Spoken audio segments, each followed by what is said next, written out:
ایک جنگل میں ایک شیر نے ایک ہرن کی طرف حملہ کیا.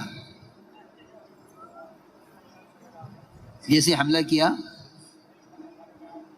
تو ہرن بت کا، جس سے اس کا بچہ پیدا ہو گیا. بچہ پیدا ہو گیا فوراً. شیر نے دیکھا کہ یہ میں اس کا شکار کرنا چاہتا ہوں، مجھے بھوک لگی ہے. اس نے بچہ دے دیا. اگر میں اسے پھاڑ کھاتا ہوں بچے کا کیا ہوگا؟ اور اگر میں اس بچے کو کھا لیتا ہوں تو ماں کا کیا ہوگا؟ یہ تو بچے کو گرا کے اپنی جان بچانے کے لیے بھاگ گیا. یہ مجھے ایک صاحب نے افریقہ کے ہیں، انہوں نے خود سنایا مجھے کہ میں نے اپنی آنکھوں سے دیکھا ہے یہ منظر. مسلمان انسانوں کے لیے جانوروں کے بہت سے کام انسانوں کی عبرت کے لیے ہیں کہ تم جانوروں سے گر چکے ہو، ذرا واپس آؤ اپنے طریقوں پر. شیر پریشان، اس بچے کا کیا کروں؟ وہ تو میرے حملے کے ڈر سے اپنی جان بچا کے بھاگ گیا. اس کی ماں، اس کا کیا ہوگا؟ بڑا پریشان. بڑی دور تک جنگل میں وہ اس بچے کو اپنے منہ میں لے کر اٹھائے پھرتا رہا. یعنی میں وہ سامنے مجھے بتلایا کہ میں گاڑی لے کے اس کے پیچھے رہا شیر کے، کہ دیکھو یہ کہاں تک جاتا ہے.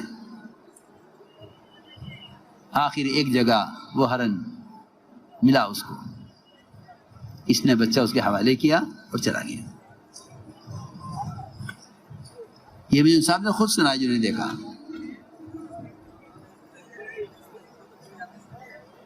بات یہ ہے، اس لیے میں نے عرض کیا کہ یہ انتہائی بد اخلاقی اور انتہائی درندگی کا مزاج ہے کہ باپ کا بدلہ بیٹے سے لے لو. نہیں، حضور اکرم صلی اللہ علیہ وسلم نے حضرت اکرمہ کے آنے سے پہلے ہی صحابہ کو بتا دیا کہ اکرمہ آ رہے ہیں، اسلام قبول کرنے کے لیے آ رہے ہیں.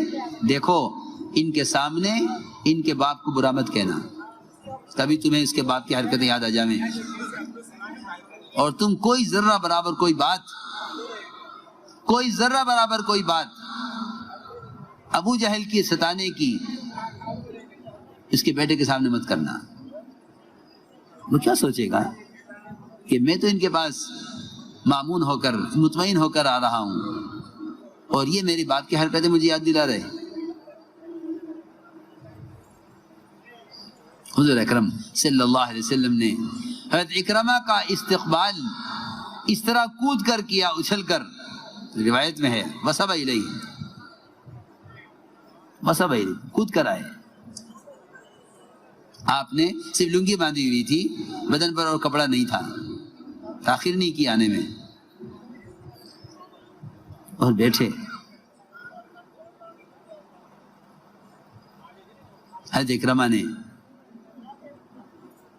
عرض کیا کہ آپ کیا چاہتے ہیں؟ فرمایا کہ اکرمہ اسلام لے آؤ. عرض کیا کہ میں اسلام لے آؤں گا، مگر میری ایک درخواست ہے کہ میں نے آپ کے خلاف اور اسلام کے خلاف آج تک جتنی کوششیں کی ہیں، آپ اللہ سے دعا کر دیجئے اللہ میرے سارے گناہ معاف کر دے. آپ نے دعا فرمائی، اے اللہ اسلام کے خلاف ساری عداوتیں، اس کی ساری کوششیں، اے اللہ تو سب کو معاف کر دے. میں عرض کر رہا تھا کہ ابو جہل کا بیٹا اکرمہ ان کو اسلام سے بھاگنے نہیں دیا.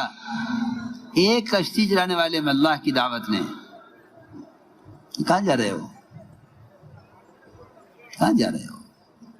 میں اس لیے عرض کر رہا ہوں کہ اس دعوت اللہ کے عمل کے ہوتے ہوئے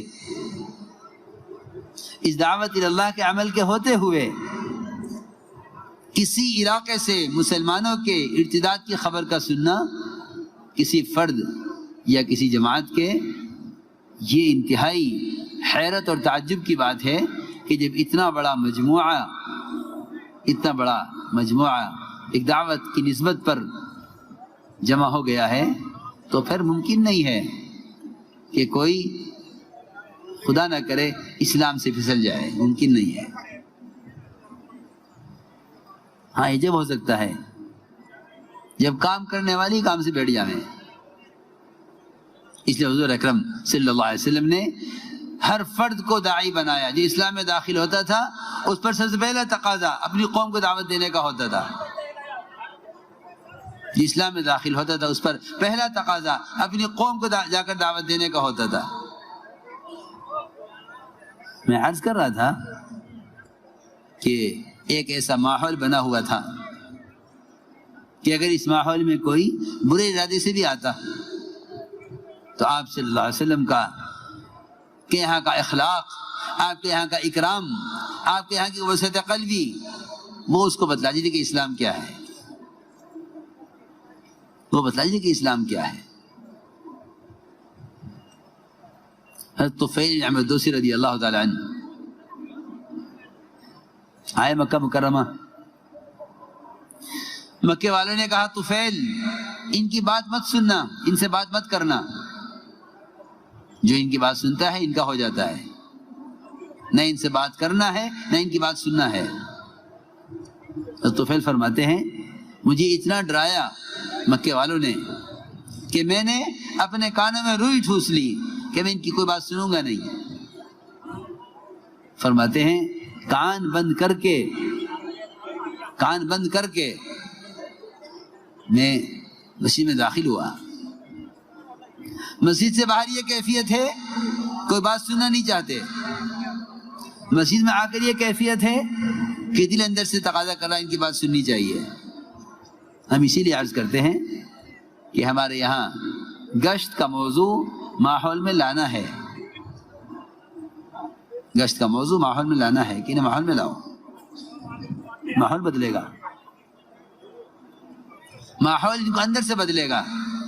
باہر یہ کیفیت تھی کہ آپ کی بات کو سننے سے کان بند کیے ہوئے تھے، لیکن مسجد میں قدم رکھتے ہی فرماتے ہیں اندر سے میرے دل نے کہا کہ طفیل تو پڑھا لکھا آدمی ہے، اچھے برے کلام سے واقف ہے، ان کی بات کے سننے سے یہ کس سے روکا ہوا ہے، ان کی بات سننی چاہیے۔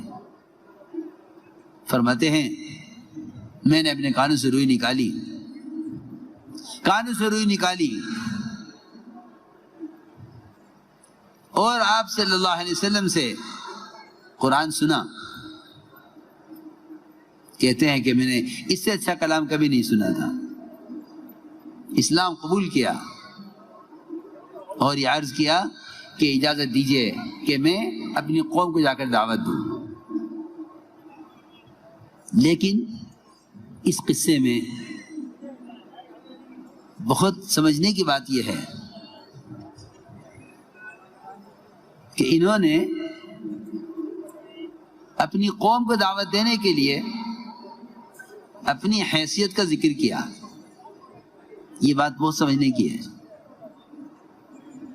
میری حیثیت ہے، میری قوم میری بات مانے گی، میری قوم میری ہر بات مانتی ہے، یہ بھی مانے گی۔ یہ کام حیثیتوں کو مٹانے کا ہے، حیثیت بنانے کا نہیں ہے۔ سمجھتے تھے کام شخصیت سوزی کا ہے، شخصیت سازی کا نہیں ہے۔ کام سے شخصیت بنے نہیں۔ حضور اکرم صلی اللہ علیہ وسلم کہاں معراج کی بلندی اور کہاں طائف کی پستی،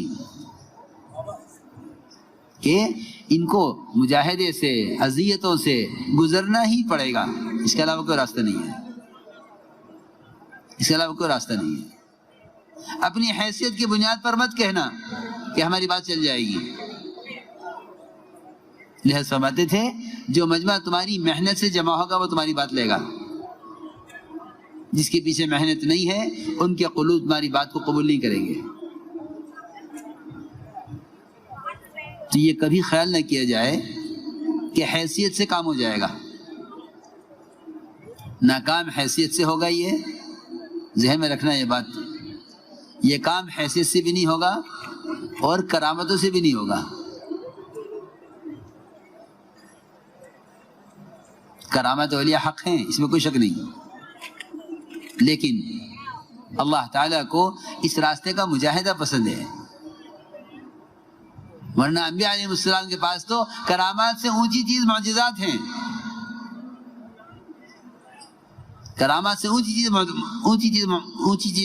معجزات ہیں. پھر بھی فرما رہے ہیں آپ صلی اللہ علیہ وسلم اوذیت فی اللہ ما لم یوزع احد، کہ جو اذیتیں مجھے دی گئی ہیں دعوت اللہ میں وہ کسی اور کو نہیں دی گئی ہیں. اس لیے اپنی حیثیت سے نیچے اتر کر دعوت دی جاتی ہے. حیثیت سے نیچے اتر کر اپنی حیثیت کو قربان کیا جاتا ہے کام کے لیے. یہی ہوا کہ حضرت طفیل رضی اللہ تعالیٰ عنہ یہ کہہ کر گئے کہ میری قوم میں چلتی ہے، میں حیثیت سے دعوت اپنی حیثیت سے ان کو اسلام میں داخل کر لوں گا. چلتے چلتے کہنے لگے کہ مجھے کوئی ایسی کرامت اور مجھے کوئی ایسی نشانی مل جائے کہ جس سے ان کو دعوت دینے میں میری مدد ہو. چنانچہ روایت میں ہے کہ ان کی دونوں آنکھوں کے درمیان تیز روشنی وہ ظاہر ہو گئی. یہ مطمئن ہو گئے کہ میری قوم دیکھے گی ان کے چہرے پر نور ہے، اور میری قوم دیکھے گی کہ میری حیثیت ہے، تو سب اسلام میں آ جائیں گے. اللہ کی شان. جب قوم کے قریب پہنچے تو سوچا کہ قوم یہ کہے گی ان کا چہرہ بدل گیا ہے دین بدلنے کی وجہ سے، تو دعا کی اے اللہ اس کو ہٹا دے میرے چہرے سے، اس کو ہٹا دے، مجھے نہیں چاہیے، ہٹا دے اس کو. سوچنے کی بات. جو کرامت آپ سے دعا کرا کے لی ہے اس کرامت کو ہٹا رہے ہیں چہرے سے.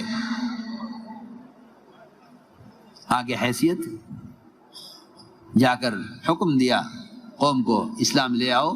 قوم نے اسلام لانے سے انکار کر دیا، ہم اسلام نہیں لائیں گے. یہ واپس آئے، فوراً واپس آ گئے. آ کے عرض کیا کہ میری قوم اسلام لانے سے انکار کر رہی ہے، آپ ان کے لیے بد دعا کر دیجئے. یہ بہت سمجھنے کی بات ہے. حضور اکرم صلی اللہ علیہ وسلم نے خود اپنی ذات سے بھی اور اپنی امت کو بھی نہ ماننے والوں کے لیے بد دعا کرنے کی اجازت نہیں دی ہے. نہ ماننے والوں کے لیے بد دعا نہیں. سنو بہت توجہ سے بات. نہ ماننے والوں کے لیے بد دعا نہیں،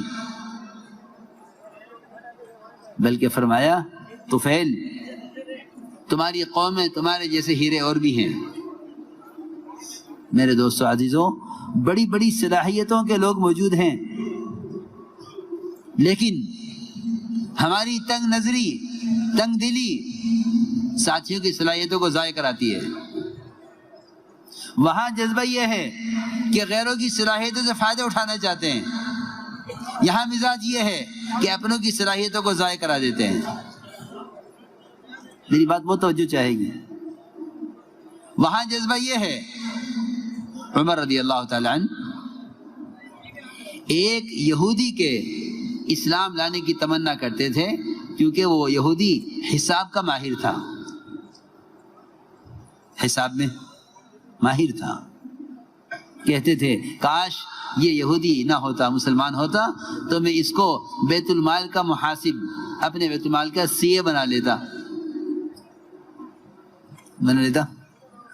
سی اے، جی ہاں یہودی ہے مگر کاش مسلمان ہو جاوے تو میں اس سے کام لوں. ہاں یہ نہیں کہ نہیں مانتے تو ہلاک ہو جاؤ، نہیں، یہ نہیں.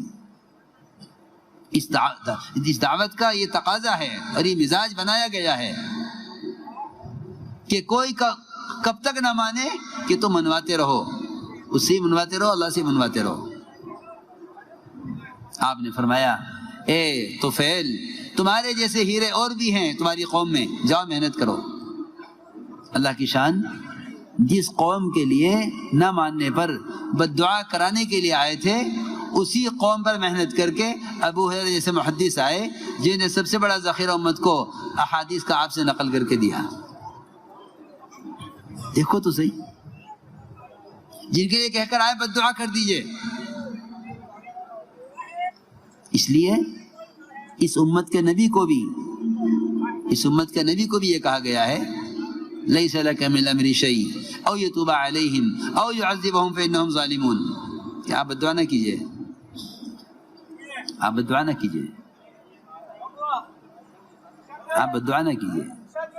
اس لیے کہ آپ نہیں جانتے کہ جن کے لیے آپ بد دعا کر رہے ہیں کل وہ اسلام میں داخل ہو کر آپ کے مددگار بننے والے ہیں. چنانچہ یہی ہوا.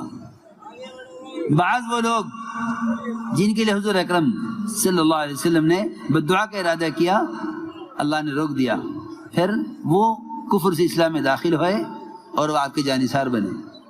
یہ بھی روایتیں ملتا ہے. ہاں، میں بزرگ بات کر رہا ہوں. کام کرنے والوں میں غصہ، جھنجھلاہٹ جب پیدا ہوتی ہے، جب وہ محض دوسروں کی اصلاح کے ارادہ کر لیتے ہیں. میں تم سے بہت کام کی بات عرض کروں. اللہ تعالی کی طرف سے باطل کی ہدایت کا یا باطل کے راستے سے ہٹنے کا فیصلہ اس وقت ہوتا ہے جب داعی کی قربانی مطلوبہ سطح تک پہنچ جاتی ہے. جب داعی کی قربانی مطلوبہ سطح تک پہنچ جاتی ہے. Thanks for watching. Please subscribe, like, share Mufti Sufyan.